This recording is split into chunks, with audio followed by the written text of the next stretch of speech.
tenemos un total de 6 créditos con 10 horas, ¿no? 2 horas teóricas que las estamos haciendo los sábados con los diferentes docentes de las diferentes especialidades y 8 horas de prácticas semanales, ¿no? Que son 2 horas de lunes a jueves. Entonces eso hace el total de 36 horas teóricas y 144 horas prácticas que vamos a desarrollar durante el semestre.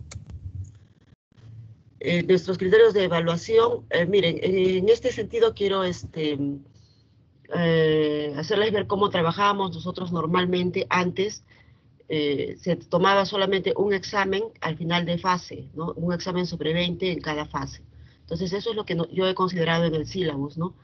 Los exámenes de fase, que eran 40 preguntas objetivas de selección múltiple, debiendo obtener pues 21 aciertos para que puedan aprobar, ¿no? Y la práctica se evalúa semanalmente. Ustedes han visto que tienen rotaciones semanales y cada semana los docentes me envían una nota de ustedes. Entonces, ellos pues ahí tienen sus criterios de evaluación, ¿no? Como son el diagnóstico clínico, si les dejan trabajos como historias clínicas, las intervenciones orales que ustedes realizan, ¿no?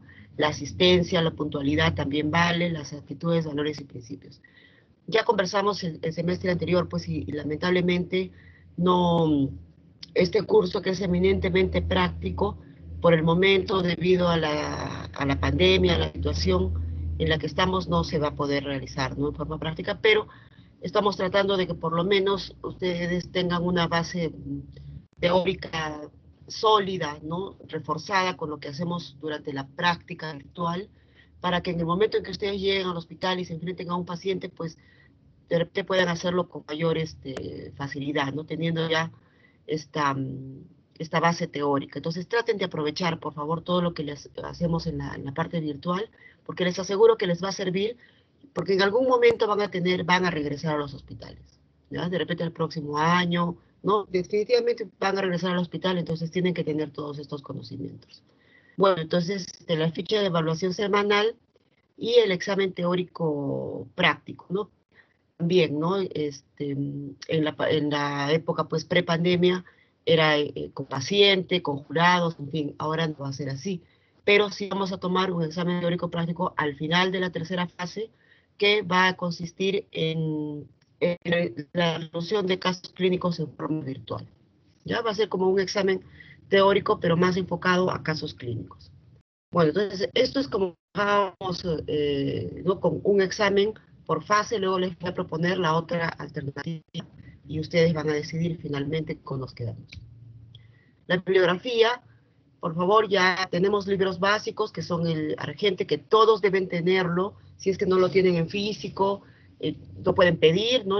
Por internet, llega a las casas, o lo pueden descargar y tenerlo también en virtual. Pero por favor, tengan sus libros de base, ¿ya?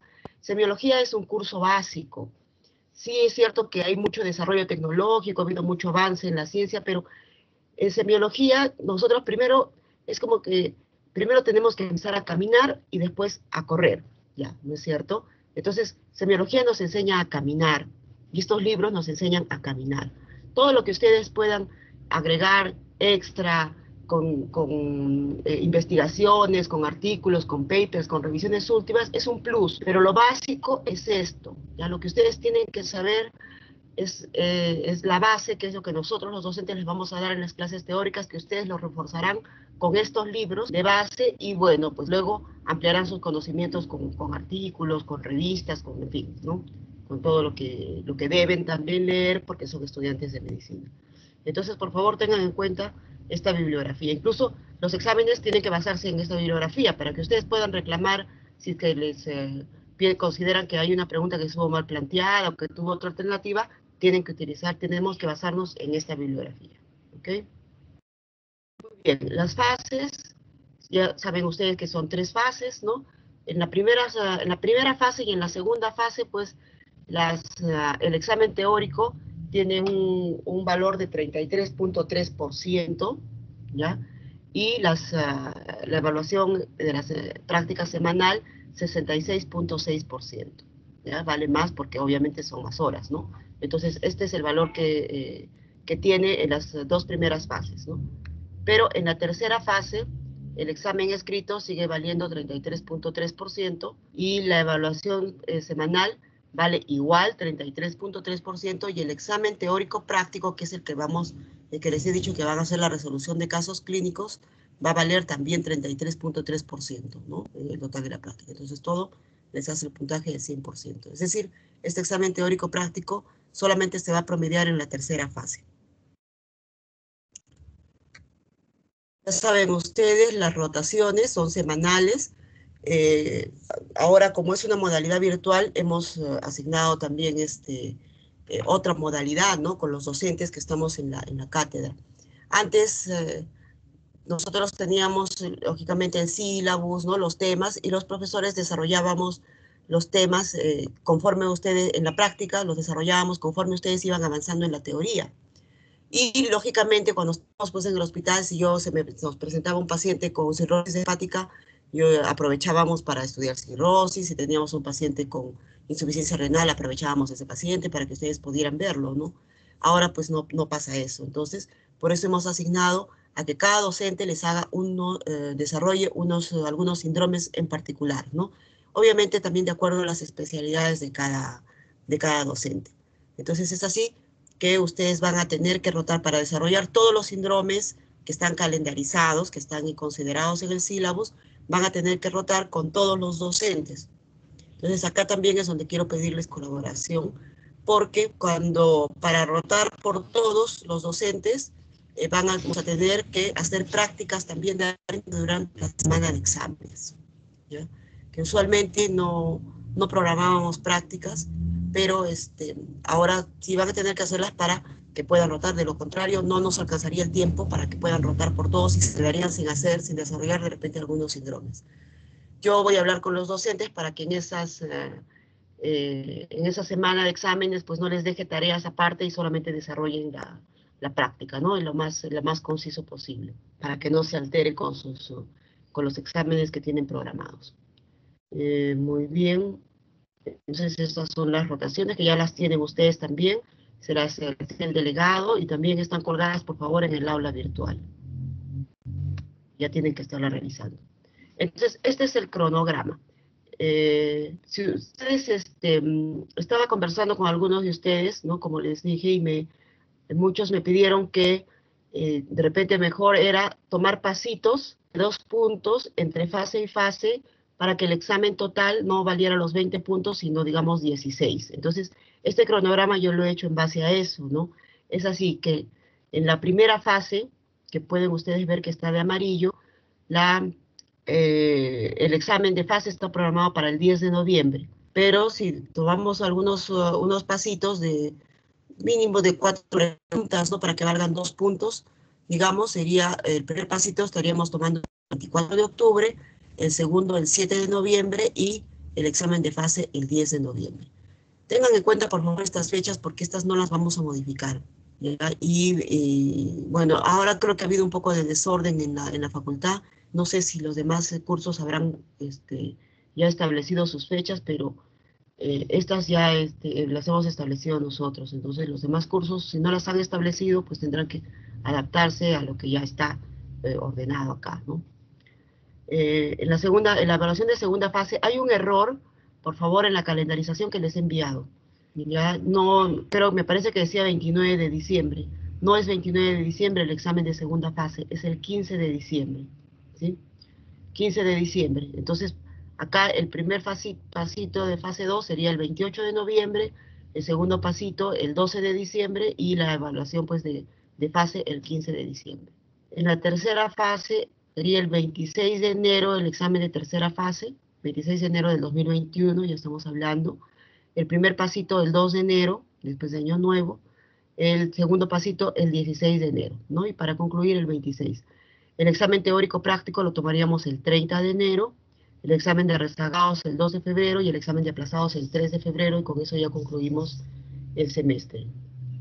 Entonces, esa sería, si es que ustedes, ya le voy a pedir al delegado que conversen, si es que desean así, que sea con pasitos de 2 puntos, 2 pasitos de 2 puntos cada uno, o sea, 4 puntos, y el examen final, el examen de fase de 16 puntos. O todo lo dejamos para el examen final, con 20 puntos el examen final. Muy bien. Entonces, por favor, acá sí les quiero pedir si tienen alguna pregunta en cuanto a este cronograma, sino para pasar a nuestra clase.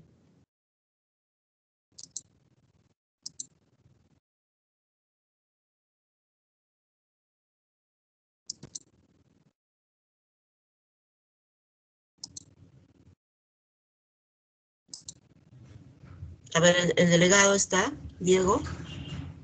Sí, doctora. Buenos días. Bueno, ya, buenos días, Diego. No veo que haya alguna pregunta, pero si no, después Doctora, convérsenlo con su delegado. Sí, sí, ¿quieren levanten la mano, por favor, para intervenir? doctora, yo. Andrea. Una pregunta, doctora. ¿Cómo se va a realizar el examen teórico práctico al final?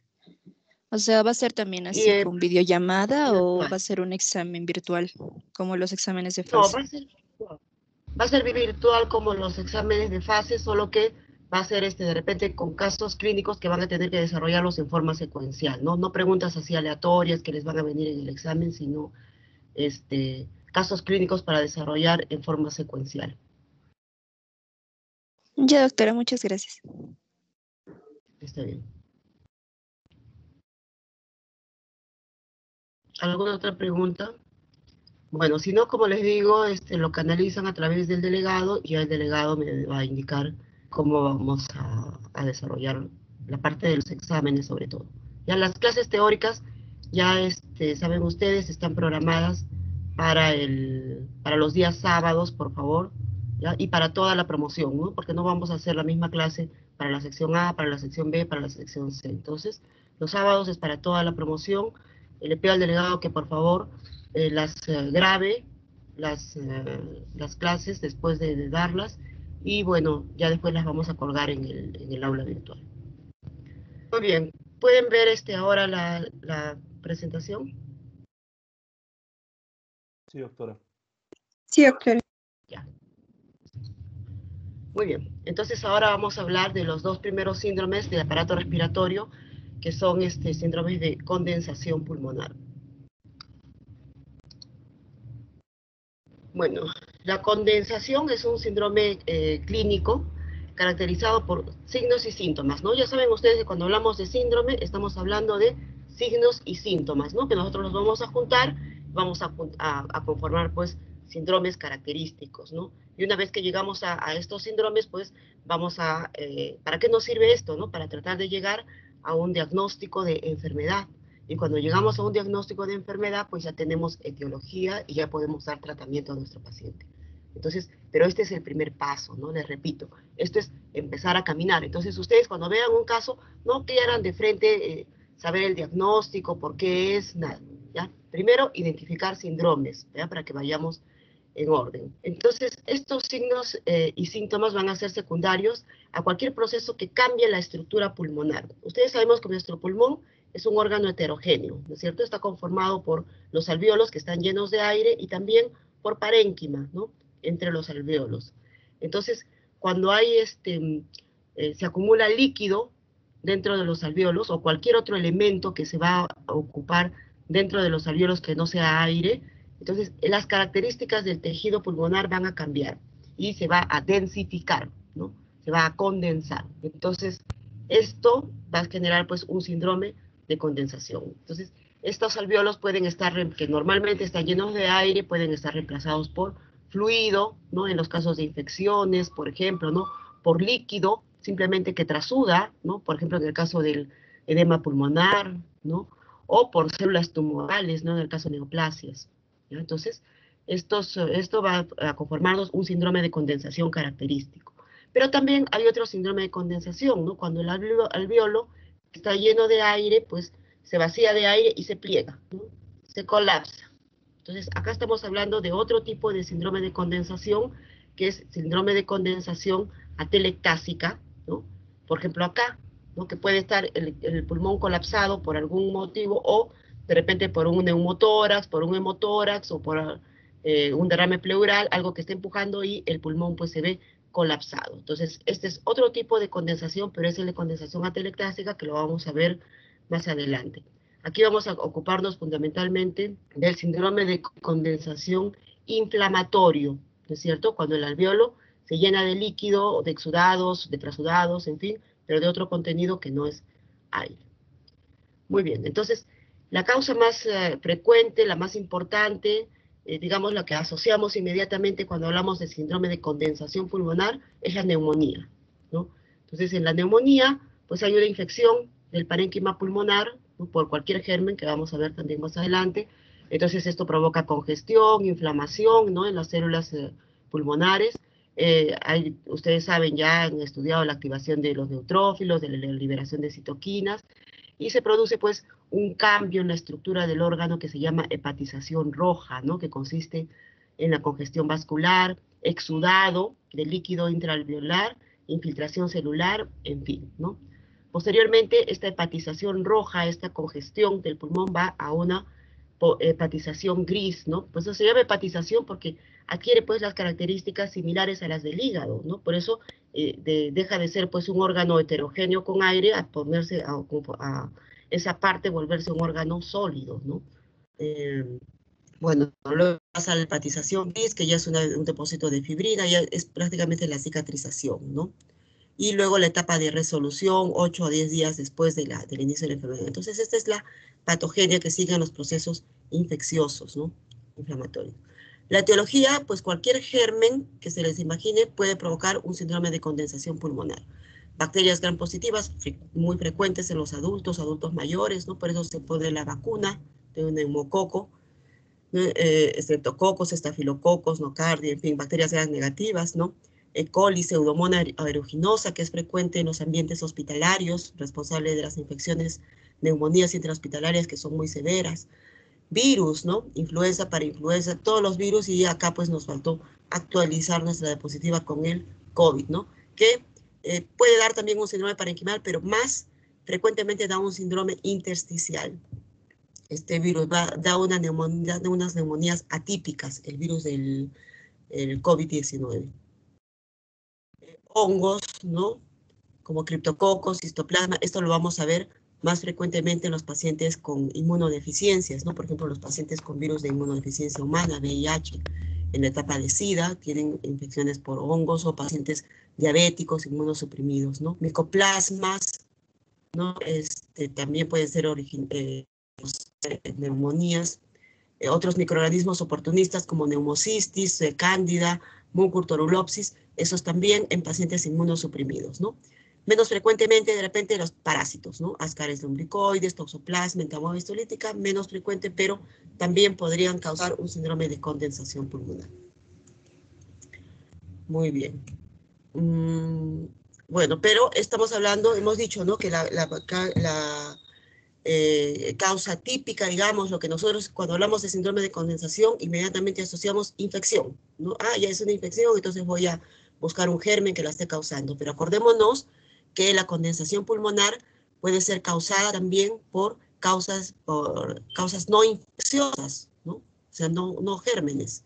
Entonces, acá tenemos el edema pulmonar cardiogénico, ¿no? Cuando hay una falla cardíaca, entonces se produce un edema pulmonar y los alvéolos son reemplazados por un trasudado, ¿no? O sea, líquido que se extravasa, sale de los vasos, pues y va a acumularse en los alvéolos, ¿no? Entonces es un trasudado en el edema pulmonar.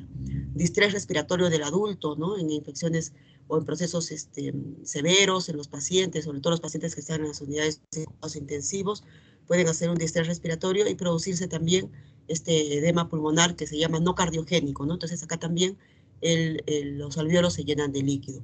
Los infartos pulmonares, ¿no? Tromboembolismo pulmonar en el que se forma un coágulo que obstruye la circulación y también puede producir un síndrome de condensación, ¿no? Las neoplasias, que ya hemos dicho, ¿no? Los alvéolos se ven ocupados por células tumorales. Alveolitis alérgica extrínseca es una causa más rara. La hemorragia alveolar, ¿no? Los alvéolos se llenan de sangre. Esto lo vamos a ver en los pacientes con enfermedades autoinmunes, lupus, por ejemplo, vasculitis, en fin.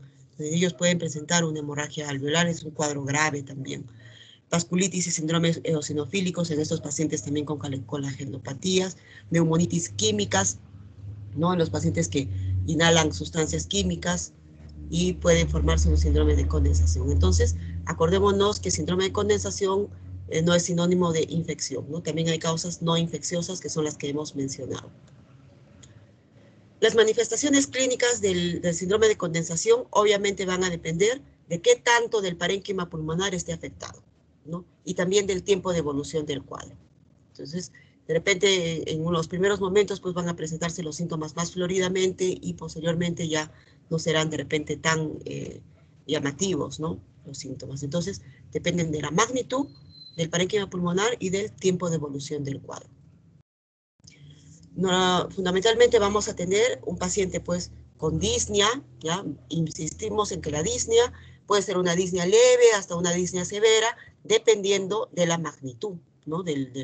Si es pues una neumonía que compromete todo un lóbulo, pues va a ser un cuadro seguramente aparatoso, ¿no? Entonces hay disnea, usualmente hay fiebre, ¿no? Si es que es también un proceso infeccioso, si es que el foco neumónico está cerca de la pleura parietal, que es la que duele, puede haber un dolor torácico de tipo pleurítico, que es el dolor tipo punzada de costado, ¿no? Entonces ese tiene que tenerlo en cuenta porque ese es el dolor característico de afecciones de la pleura. Entonces el foco de condensación está cerca, está afectando la pleura parietal, va a presentarse este dolor torácico. Y tos, ¿no? Tos es un síntoma bastante frecuente. Hay una tos con una expectoración que puede ser purulenta o puede ser rumbrosa, ¿no? ¿Qué significa rumbrosa? Significa de color como ladrillo. Entonces esta expectoración ladrillo es pues porque hay un poco de sangre también, ¿no? Es un tipo de expectoración hemoptoica. Entonces es característica de la neumonía. Ahora, la mayoría pues de los pacientes adultos jóvenes van a tener estas manifestaciones clínicas, pero hay pacientes que no van a tenerlas, ¿no? Por ejemplo, los adultos mayores pueden no tener fiebre, ¿no? Pueden no presentar el dolor o tener una leve tos, pero los procesos infecciosos en los adultos mayores pueden presentarse de manera atípica, con otros síntomas. Por ejemplo, una confusión, ¿no? De pronto se levantó el abuelito con que no reconoce o se pone agresivo o simplemente lo ven que respira un poco más agitado, ¿no? Entonces esos cambios en la conducta o alguna leve alteración podría indicarnos que el paciente está sufriendo de una neumonía, ¿no? Y no presentar los síntomas clínicos típicos característicos.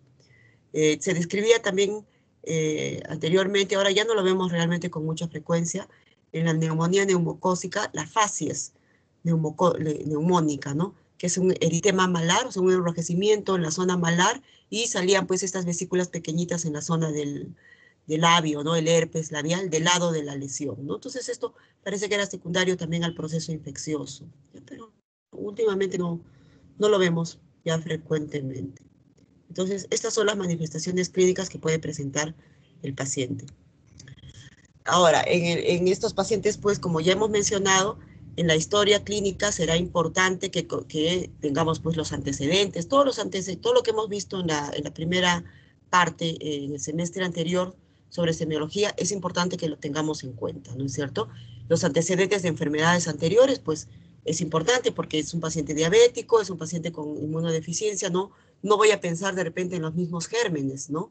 Que estoy pensando ahora. Si es un paciente niño, la edad también importante, ¿no? En un niño tampoco voy a pensar que es el mismo germen que le está produciendo que al paciente adulto mayor o el paciente que acaba de salir de la hospitalización. Tendré que pensar de repente en un germen intrahospitalario. Entonces, los datos de la anamnesis, los antecedentes de enfermedades, todos los antecedentes patológicos son importantes, ¿no? La edad, el sexo, ¿no? Ustedes saben ahora, por ejemplo, que el COVID-19 es mucho más frecuente en varones y más grave, ¿no? Entonces, también es importante saber antecedentes epidemiológicos, ¿no? De dónde viene.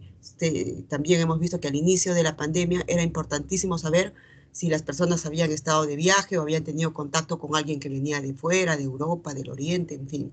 Entonces, todos esos datos epidemiológicos son necesarios que tengamos para poder aproximarnos también a un diagnóstico etiológico. En el examen físico, tenemos que si la condensación está alejada de la superficie, el examen físico puede ser normal, ¿ya? Pero es importante que ustedes sepan que si tenemos un paciente que viene con fiebre, con todo este malestar, con tos, ¿no? Con todos los síntomas, y nosotros hacemos el examen físico y lo encontramos normal, no podemos descartar. O sea, nunca subestimemos los síntomas que trae el paciente, ¿no? A veces pasa, ¿no? Que lo encontramos, no, no, señor, esto está normal, usted no tiene nada. Es un resfrío, váyase a la casa. No, ¿no?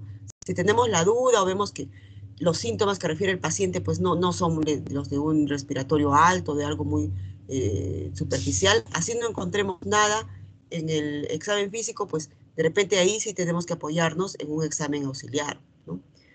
Pero, bueno, esto ocurre pues cuando la condensación o es pequeña o está pues alejada de la superficie, ¿no? Pero usualmente vamos a encontrar, ya saben que el examen de aparato de aparato respiratorio, fundamentalmente, ahí tenemos que usar las 4 técnicas de examen, ¿no? Inspección, palpación, percusión y auscultación. Entonces, a la inspección, ¿no? Vamos a ver disminución de la movilidad del hemitórax correspondiente. Lógicamente, si es un proceso grande, ¿no? un foco de condensación grande, va a disminuir la movilidad de ese hemitórax, ¿no? Entonces podemos ver al paciente que disminuye. No puede tener una respiración superficial, ¿no? Y podemos ver, si es que también es grande el foco, que tiene dificultad respiratoria. ¿Cuáles son estos signos de dificultad respiratoria?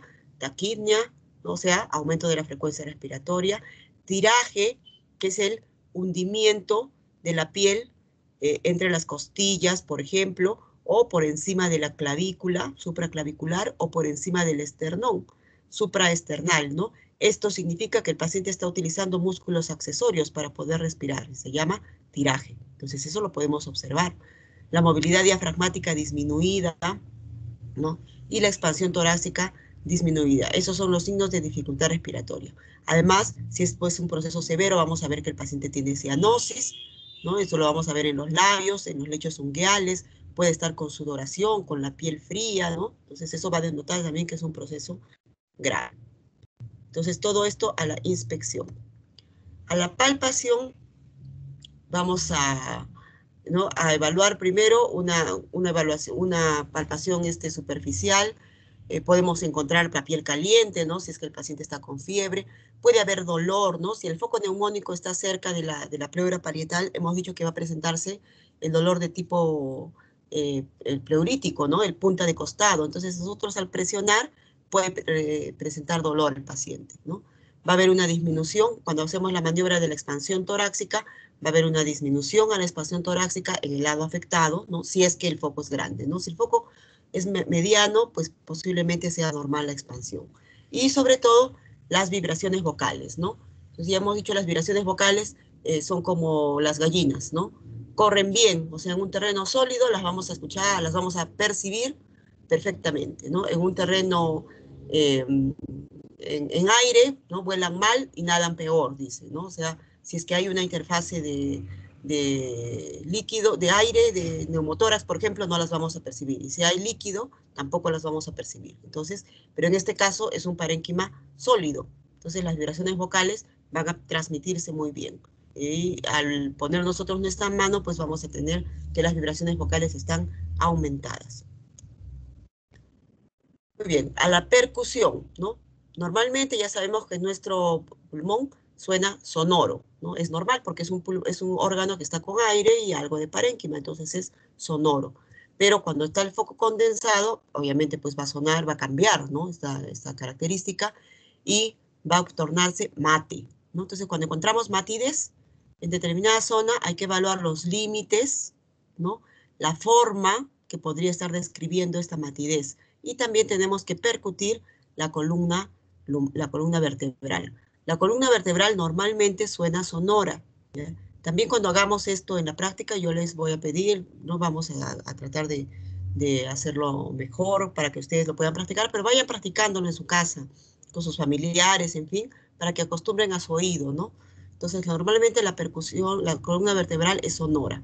Y en este caso, si el foco, donde esté ubicado el foco, no va a afectar la columna vertebral. Entonces la columna vertebral va a mantener su sonoridad. Y en las lesiones pequeñas o cuando hay interposición de tejido pulmonar que está sano, podemos percutir y va a sonar submate, ¿no? No vamos a obtener una matidez concreta, digamos, sino puede haber una submatidez. Entonces, dependiendo del tamaño, ¿no? Del foco. La auscultación vamos a tener, obviamente, pues, desaparición del murmullo vesicular. Hemos visto, pues, que ese alveolo está lleno de líquido, ¿no? De exudado, trasudado, de células, de lo que sea. Entonces, no va a poder, pues, recibir el aire, ¿no? Y sacarlo con los movimientos respiratorios. Entonces, no va a haber murmullo vesicular. Este murmullo vesicular va a estar reemplazado por el soplo tubario, sobre todo en los focos grandes de condensación. Entonces, en vez de murmullo vesicular, va a haber tubario, que es como que estuvieran, como si ponen ustedes el estetoscopio en su garganta y respiran, eso es muy parecido al soplo tubario. Este soplo glótico, se llama, es parecido, ¿no? Se imita este soplo tubario cuando ustedes hacen este sonido, ¿no? ¿No? Entonces es más fuerte, ¿no? Más rudo que el murmullo vesicular. Podemos ver estertores crepitantes, ¿no? Por este desplegamiento de los alvéolos, ¿no? Entonces, crepitantes en esa zona. Y cuando si auscultan la voz, le piden al paciente que diga 33, van a tener, pues, alteraciones en la voz como broncofonía, pero ocurre un fenómeno particular que se llama pectoriloquia, ¿no? Entonces, como ya hemos dicho, este foco de condensación transmite muy bien el sonido, por eso es que las vibraciones vocales se palpan muy bien, ¿no? Y cuando yo hablo, también, ¿no? La voz también va a pasar muy clarita a ese foco de condensación. Entonces, cuando yo pongo mi estetoscopio en el foco de condensación, voy a escuchar que el paciente dice 33, como que me estuviera diciendo de frente, ¿no? Entonces, bien clarito, y eso se llama pectoriloquia, ¿no? Pectoriloquia, pecho que habla, ¿no? Entonces, parece que estuviera ahí de frente. ¿Por qué? Porque él, insisto, el foco condensado transmite muy bien el sonido. Y también va a presentarse pectoriloquia áfona, ¿no? O sea, si yo le digo al paciente que diga con voz cuchicheada 33, o sea, como susurrando, ¿no? 33. Entonces, eso también, en el foco neumónico yo lo voy a escuchar clarito, como que el paciente me lo estuviera diciendo de frente, ¿no? A la cara. Entonces, esto, normalmente, si ustedes ponen el estetoscopio y le piden al paciente que diga 33, van a escuchar el 33, pero como la voz un poco distorsionada, ¿no? Entonces, pero acá lo vamos a escuchar clarito, esa es la pectoriloquia.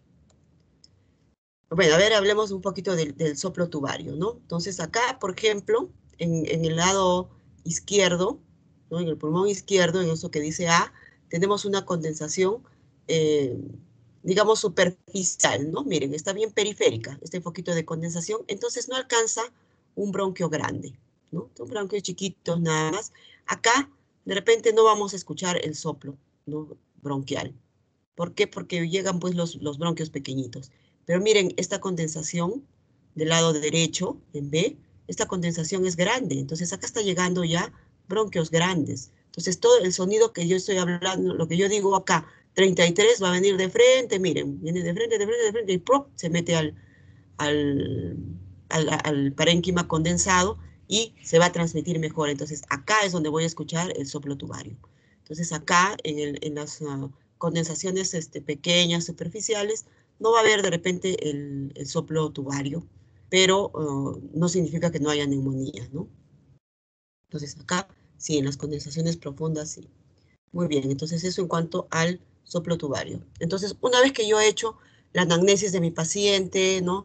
He visto sus antecedentes, la historia, el motivo por el que viene a la consulta, hemos hecho el examen, hemos llegado a los síndromes, ¿no? Un paciente con neumonía puede tener, obviamente va a tener el síndrome de condensación pulmonar, puede además tener un síndrome de insuficiencia respiratoria aguda, ¿no? O crónica, según la evolución, y además puede tener pues otros síndromes que tiene de malnutrición, puede ser hipertenso, insuficiencia cardíaca, en fin, ¿no? Todo lo que además puede tener el paciente, que lo vamos a nosotros a categorizar en síndromes. Entonces, en este paciente lo primero que voy a hacer es pedirle pues una radiografía de tórax. La radiografía de tórax es un examen que está muy al alcance de todos. Las postas de salud, los centros de salud más pequeños en todo sitio, se dispone de un equipo de rayos X con el cual podemos hacer una radiografía. Entonces la radiografía sí nos va a dar una imagen característica que es una opacidad, ¿no? O sea, un aumento de densidad que en la radiografía lo vamos a ver blanco, ¿no? Acá, por ejemplo, en el lado derecho podemos ver esta opacidad, ¿no? Entonces, opacidad difusa, ¿no? O sea, aumento de densidad, más blanco, ¿no? A veces podría tomar esta disposición de forma triangular, ¿no? Con la base hacia afuera, ¿no? Hacia el periferia, pero no siempre, ¿no? Entonces pueden tener algunas veces de forma irregular estas opacidades. Acá también tenemos otro foco neumónico, ¿no? También es una neumonía lobar, derecha. Acá tenemos otro, ¿no? Pero acá es un foquito, pareciera que fuera bien delimitado, ¿no? Entonces de repente acá también tendríamos que pensar en un tumor, ¿no? En una masa. Entonces ahí ya tendríamos que ver de repente algún otro estudio imagenológico más preciso como una tomografía, ¿no? Sobre todo si es que el cuadro clínico no apoya mucho, ¿no? Porque una condensación tumoral no se va a presentar pues de repente con el cuadro clínico de fiebre, tos, ¿no?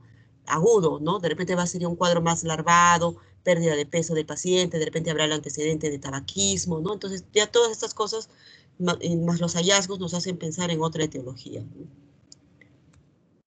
Muy bien, y acá también tenemos una opacidad, ¿no? En la parte superior del hemitórax derecho, ¿no? Acá también está ocupando casi todo el hemitórax, es bastante severa, ¿no? El foco neumónico. Una característica radiográfica especial, particular, digamos, en los focos neumónicos, en las neumonías, en las condensaciones de tipo neumónico, es el broncograma aéreo, ¿no? Cuando hay un parénquima normal, ¿no? En el pulmón normal, el pulmón, pues, ya hemos visto, es negrito, ¿no? Se ve casi en la mayor parte de las radiografías, algo negrito, como con unos hilitos blancos, que es la trama broncovascular, ¿no? Y sobre este parénquima, el bronquio, que está lleno de aire, no se nota, ¿no? No se nota en la radiografía. Sin embargo, si el pulmón está condensado, ¿no? Si estos alvéolos están llenos de líquido, esto pues lo hace opaco, ¿no? Al pulmón. Entonces el bronquio lleno de aire sobre la superficie opaca del pulmón condensado sí se nota, ¿no? Y forma como lo que se llama pues el broncograma aéreo, ¿no? Entonces forma la figurita, ¿no? del bronquio. Podemos verla sobre la base blanca que es el pulmón condensado. Entonces acá más o menos, ¿no? No es tan clara la imagen, pero sí podemos ver estas espiculitas negras, ¿no? Se llenan de aire, que es el bronquio, ¿no? Entonces, broncograma aéreo. Entonces, ahí podemos decir que hay un síndrome de condensación. Entonces, broncograma aéreo característico del síndrome de condensación pulmonar. Bueno, volvemos a nuestra primera diapositiva, que habíamos visto, ¿no? Este tipo de condensación pulmonar que es cuando el alvéolo está ocupado, ¿no? Por exudado, por trasudado, por células, en fin. Entonces, es el síndrome de condensación pulmonar típico, ¿no? Pero ahora vamos a ver el otro en que el alvéolo se colapsa, ¿no? Se colapsa por varios motivos que vamos a ver a continuación, ¿no? Y este es el síndrome de atelectasia pulmonar, condensación retráctil o atelectasia pulmonar, ¿no? Vean ustedes acá, el pulmón está contraído, ¿no? Colapsado. Entonces vamos a ver por qué motivo se puede colapsar todo el pulmón o parte del pulmón, ¿no? Entonces, la definición de la atelectasia es simplemente el colapso pulmonar, ¿no? Acá tienen, en la parte derecha tienen el pulmón sano, digamos, y en la parte izquierda, acá una masa que no se puede distinguir ya bien su estructura, y que al parecer está traccionando, y que es el pulmón atelectásico, ¿no? Retráctil. Muy bien. Entonces, en la fisiopatología, podemos ver ahora, ¿por qué puede colapsarse el pulmón? Puede colapsarse por una obstrucción, ¿no? Porque el bronquio se tapa, ¿no? Entonces no entra aire a ese lóbulo, a ese segmento que tiene que darle aire este bronquio, y todos los alvéolos, pues, que dependen de este bronquio, como un globo, ¿no es cierto? Que lo desinflan y se colapsa, pues. Entonces, por obstrucción, es la más importante de repente y la que vamos a darle más énfasis ahora. Puede producirse también por cicatrización en un paciente, por ejemplo, con secuela de tuberculosis, ¿no? Que ha tenido un gran proceso inflamatorio y pues se produce una cicatrización, y lógicamente esa cicatrización pues va a alterar toda la característica del órgano y va a hacer que se colapse el pulmón y se produce como una cicatriz, ¿no? Es una cicatriz. Entonces, por cicatrización es el otro mecanismo, y el otro es por compresión, ¿no? Por compresión, cuando hay algo que empuja al pulmón. Por ejemplo, el derrame pleural, ¿no? O sea, líquido en la pleura que está empujando al pulmón, por ejemplo, aire, ¿no? Aire que también está empujando al pulmón, ascitis, ¿no? O sea, por ejemplo, líquido en la cavidad abdominal que está empujando al pulmón, entonces vamos a tener de repente atelectasias en las bases. Pero en estos casos, en los casos de compresión, por ejemplo, va a primar el síndrome pues, de derrame pleural o de neumotórax, ¿no? No vamos a tener el síndrome de atelectasia porque el pulmón va a estar reducido y no vamos a percibir nada de lo que está pasando en ese pulmón. Vamos a encontrar los síntomas y signos de derrame pleural o de neumotórax. Pero en el caso de la obstrucción, sí, ahí vamos a encontrar todas las características de este síndrome de atelectasia pulmonar. A ver, ¿qué pasa entonces? ¿No? Se produce pues una obstrucción a nivel del bronquio, ¿no? Puede ser un bronquio primario, puede ser un bronquio secundario, un bronquiolo, en fin. Entonces, dependiendo de la magnitud, del calibre del bronquio afectado, van a ser las manifestaciones clínicas y la gravedad del cuadro, ¿no? Entonces, ¿qué pasa cuando se obstruye el bronquio? Se pierde el contenido aéreo, ¿no? De gas del alveolo y, ¿no? Entonces hace que estos alveolos se plieguen, los capilares se ingurgitan y se produce fibrosis también, ¿no? Y la condensación atelectásica. Entonces, esto es lo que pasa cuando hay una obstrucción bronquial. ¿Por qué puede obstruirse un bronquio? Porque hay un tumor dentro del bronquio, de repente, ¿no? Un tumor dentro del bronquio. ¿Por qué? Porque se estancan exudados, ¿no? De repente, secreciones, ¿no? Por ejemplo, en los pacientes que están sedados, ¿no? O los pacientes que están siendo sometidos a una anestesia en que no pueden eliminar sus secreciones, la flema, todo esto se queda dentro de los bronquios y se puede volver dura, se forma un tapón mucoso y se puede formar una atelectasia. Entonces, estancamiento de exudados o coágulos, ¿no? Si ha habido un sangrado o algo, también se forma el coágulo y se produce la atelectasia.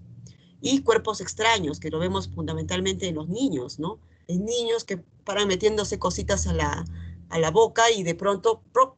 Pasa pues al bronquio y tapa y eso es una emergencia y, ¿no? Hay que proceder inmediatamente con a sacar el cuerpo extraño. Entonces, el bronquio se obstruye por dentro, ¿no? Ahora, el bronquio también puede estar comprimiéndose desde afuera, ¿no? Porque hay un tumor de repente que está empujando el bronquio y hace pues que la luz disminuya y esto va disminuyendo de repente gradualmente hasta que finalmente se tapa, ¿no? Y se produce la atelectasia. O también puede ser un ganglio, ¿no? De repente, o una compresión diafragmática, ¿no? Porque un tumor también de dentro del abdomen que esté comprimiendo y puede pues comprimir ¿no? El pulmón, ¿no? Por abajo. ¿No? Y el otro proceso que ya hemos mencionado, cicatrización y compresión, ¿no? Entonces acá tenemos por compresión, ¿no? Por un derrame pleural, por ejemplo, ¿no? Entonces,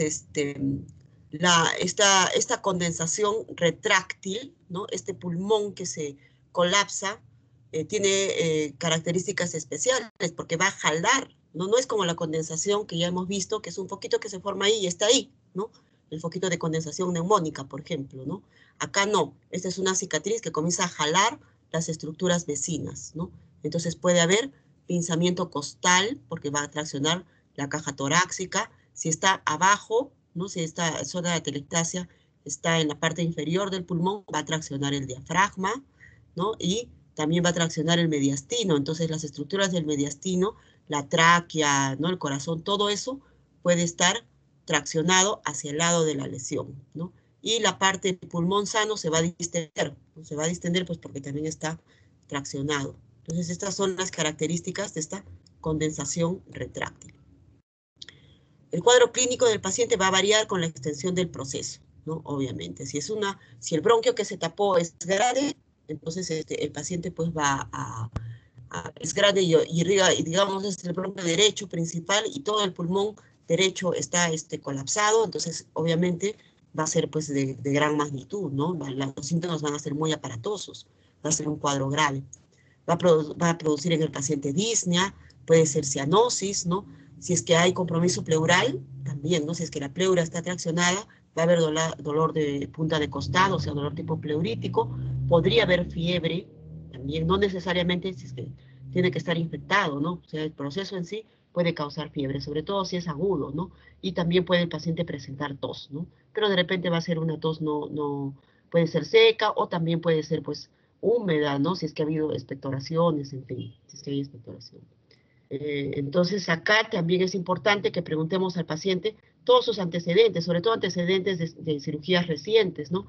Si el paciente ha estado sedado mucho tiempo en cama, ha sido sometido a una anestesia general, ha sido sometido a procedimientos como intubación endotraqueal. Entonces, todo eso es importante. Si el paciente tiene antecedentes de enfermedades como tuberculosis, que podrían haber dejado secuelas, ¿no? U otras enfermedades, también es importante. ¿Ya? Si el paciente es adulto mayor y usa prótesis de repente, ¿no? A veces es muy frecuente, ¿eh? No es tan raro ver que alguno de las piezas de la prótesis se suelta y se va al pulmón y es un cuerpo extraño lo que ha obstruido el bronquio del paciente. Entonces, todos los antecedentes también importantes en estos casos. El examen físico a la inspección, dependiendo pues de la magnitud del cuadro, va a haber una disminución de la expansión respiratoria, ¿no? Si es masivo, van a ver ustedes que todo el hemitórax está contraído y se va a deformar la caja torácica, ¿no? Pueden observar signos de insuficiencia respiratoria como tiraje, ¿no? La reducción de los espacios, o sea, ya no va a ser simétrica la caja torácica, ¿no? De repente la van a ver una pues un poco con los espacios intercostales más acortados, ¿no? Pinzados se llama. Entonces a la inspección podrían observar, o podría ser pues si es una atelectasia de un segmento leve, ¿no? O pequeño, perdón, es una atelectasia leve, moderada, de repente a la inspección no van a encontrar mayor cosa, ¿no? A la palpación va a haber pues disminución de la expansión respiratoria, también dependiendo de la magnitud, y obviamente a diferencia del otro síndrome de condensación en que las vibraciones vocales las encontrábamos aumentadas, acá no va a haber vibraciones vocales. Acordémonos que para que pase la voz necesitamos bronquio permeable, ¿no es cierto? Que los bronquios estén permeables. Acá va a haber un bronquio tapado. Entonces, no, ¿por dónde va a pasar la voz? No vamos a percibir vibraciones vocales. No hay un silencio total. A la percusión es una masa, ¿no es cierto?, que ha cambiado todas las características del órgano sólida. Entonces, a la percusión va a haber matidez. Y a la auscultación, el murmullo vesicular, obviamente, igualito, ¿no? La voz sigue, la auscultación de la voz es paralelo con la de las vibraciones vocales. Entonces, no pasa la voz para percibirla, tampoco para auscultarla. Entonces, no va a haber auscultación de la voz, el murmullo vesicular puede estar disminuido o ausente. Entonces, va a haber un silencio auscultatorio. Eso en cuanto al examen físico. Entonces, son diferentes los hallazgos al otro síndrome de condensación. Entonces, frente a este paciente, lo primero que voy a hacer, pues, es también pedir un exámenes auxiliares. La radiografía es nuestro examen que nos saca, ¿no?, el gold estándar, digamos, para todos los cuadros respiratorios. Primero, una radiografía de tórax. Entonces, acá vamos a tener signos directos, ¿no? Acá, por ejemplo, vemos, el signo directo va a ser, pues, la opacidad, ¿no?, en el lado comprometido. Entonces, aumenta la densidad del área afectada y en la misma área, ¿no?, acá no se ve bien, hay desplazamiento de las cisuras, ¿no? Entonces, estos son los signos directos, ¿no?, la opacidad. Pero hay signos indirectos también. Entonces, acá vamos a ver la tracción, ¿no?, lo que hemos visto, ¿no? Esta masa trata de tracción a todos los órganos adyacentes. Entonces, va a haber tracción de estructuras broncovasculares. Acá vemos, por ejemplo, en este caso, pareciera que es un paciente que está con una intubación, con un tubo endotraqueal, ¿no? Y acá vemos el tubo. Este tubo está en la tráquea, entonces debería estar derechito, en el centro. Pero miren, está desviado hacia la derecha. ¿Por qué? Porque está traccionando todo esto. Entonces, hay una tracción, ¿no? Una desviación de la tráquea, hay una desviación del corazón, ¿no? Estrechamiento de los espacios intercostales. Acá pueden ver ustedes en el lado derecho, que es a su izquierda, este es el lado derecho del pulmón, el pulmón derecho, perdón. Acá pueden ver los arcos costales, ¿no?, bien delimitados, ¿no?, paralelos, bonitos. Pero acá miren, los arcos costales no están paralelos, se pinzan acá en la periferia, se producen como una pinza, ¿no?, se estrechan. Entonces hay un estrechamiento de los arcos, de los espacios intercostales, porque también está traccionando, ¿no? Todo el ilio está desplazado y en esta parte, en el lado derecho, el pulmón sano está pues más negrito porque hay un enfisema compensatorio, ¿no? Este pulmón está tratando de trabajar por el otro también que está completamente obstruido. Acá tenemos del otro lado, igual, ¿no? En el lado derecho también una masa atelectásica. Aquí sí podemos ver que el diafragma está ascendido, ¿no? Está traccionado. Y si se puede mirar la tráquea, miren, es esta como curvita, bien desviada hacia la derecha, ¿no? Esta zona medio negrita, que es la tráquea, que está bastante desviada. Entonces es una atelectasia de todo el pulmón izquierdo en este caso, ¿no? Acá hay una atelectasia lobar segmentaria, también, ¿no? Ven una zona opaca y se puede ver cómo tracciona el hilio, ¿no? Entonces, cuando hablamos de atelectasia, no necesariamente estamos hablando que todo el pulmón puede ser, ¿no? Puede ser un segmento, acá tienen un segmento, pero que tiene las mismas características, ¿no? De tracción en la alveolar. Acá tenemos otra, en el lado izquierdo, que también está traccionando el corazón, ¿no? Tracciona hacia ese lado el corazón. Bueno, entonces, ¿qué hacemos? Ya hemos hecho el diagnóstico, ¿no? de síndrome de atelectasia pulmonar. Además, el paciente también podría tener un síndrome de insuficiencia respiratoria, ¿no? O cualquier otro síndrome más que encontremos en el examen físico, en la anamnesis, en fin. Entonces, aquí lo ideal es utilizar un broncoscopio, ¿no? Para ver qué cosa es lo que está causando la obstrucción de este bronquio, ¿no? Y para eso, esta técnica pues es la broncoscopía, ¿no? Es simplemente un tubito que se introduce al bronquio. Obviamente pues no va a llegar hasta los bronquios más pequeños, ¿no? Entonces tiene sus limitaciones, pero se puede utilizar para inspeccionar las vías aéreas y también es terapéutico porque si ahí se encuentra un coágulo, por ejemplo, o un cuerpo extraño, se puede extraer con el broncoscopio, ¿no? Si hay un tumor, pues de repente se puede sacar una biopsia, ¿no? En fin, entonces el broncoscopio nos sirve tanto como diagnóstico, también como para terapéutica en los casos sobre todo de cuerpos extraños.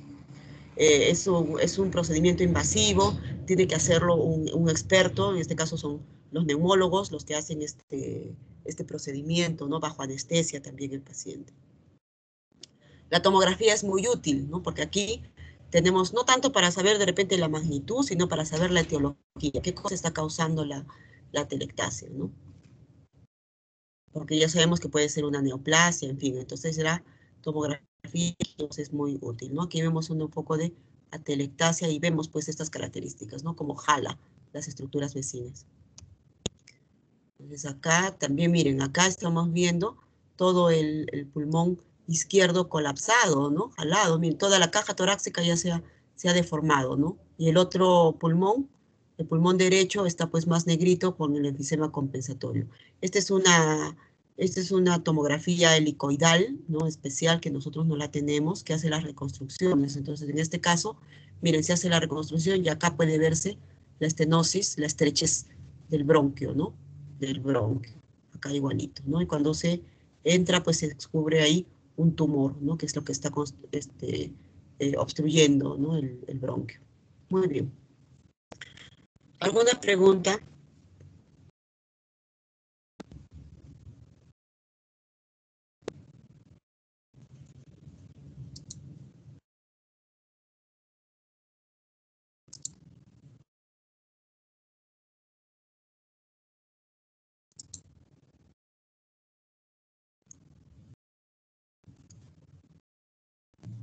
Bueno, si no hay preguntas, como les digo, esto también lo vamos a reforzar en las rotaciones que van a hacer ustedes y ya más, con mayor detalle vamos a ver cada síndrome. ¿Ya? Entonces el delegado, a ver, por favor, si ha grabado la clase para que después no las pueda pasar. ¿Ya? Sí, doctora, ya No está hay grabado. preguntas, ¿no? Ya, muy bien, Diego. Entonces después me la pasas para colgárselas en el aula virtual también. Bueno, jóvenes, entonces si no hay más preguntas, les agradezco su atención y que pasen un buen día. Hasta luego. Doctora, disculpe, una consulta. Sí, ¿Qué tan frecuente es después del ACV que venga una atelectasia? ¿O qué tan frecuencia tienen en relación ambas? a un accidente cerebrovascular. Es importante ese antecedente, ¿no es cierto? Porque si el accidente cerebrovascular ha comprometido la conciencia del paciente y es un accidente cerebrovascular, digamos, severo, que ha postrado al paciente, ¿no? Y que ha comprometido su conciencia, entonces este paciente no va a poder expectorar, seguramente eliminar las secreciones, no tose, ¿no? No ha perdido reflejos. Entonces, sí tenemos que pensar, si un paciente con ACV hace un cuadro respiratorio, tenemos que pensar que podría ser una neumonía de repente por el mal manejo de las secreciones, o también podría tratarse de una atelectasia por ese estancamiento de las secreciones, ¿no? Entonces, tenemos que pensar, ¿no? Por eso le digo que es importante la historia, ¿no? Del paciente, los antecedentes, todo. Muy bien, Pablo. ¿Alguna otra pregunta?